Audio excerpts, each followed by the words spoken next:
بسم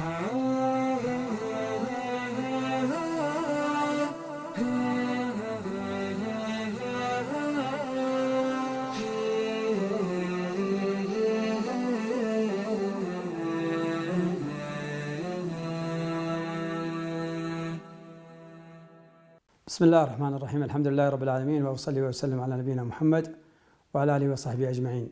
أما بعد، فهذا الشهر العظيم شهر رمضان هو شهر القرآن. الله تبارك وتعالى اختاره ليكون انطلاقة هذا الوحي العظيم وهذه الأمة العظيمة وهذا الرسول العظيم عليه الصلاة والسلام. شهر رمضان الذي أنزل فيه القرآن.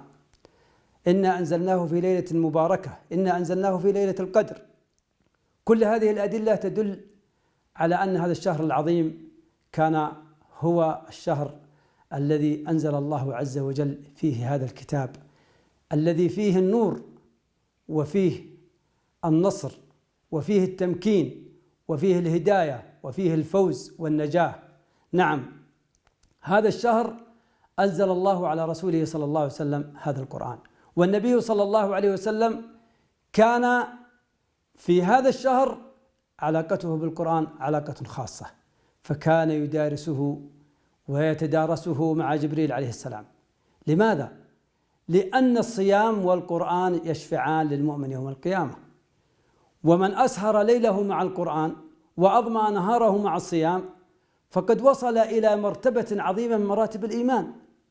ولذلك في هذه المناسبة أدعو الله عز وجل أن يفتح على قلوبنا، وأن ييسر لنا أن نكون من أهل القرآن، وأن نتلو هذا الكتاب، وأن لا نسوف، بل علينا أن ننطلق تلاوة، تدبرا، تفهما، عملا، وأهم شيء أن نتلو القرآن وأن نكثر من تلاوته، كما كان السلف عليهم رحمة الله يكثرون من ختمات القرآن في هذا الشهر.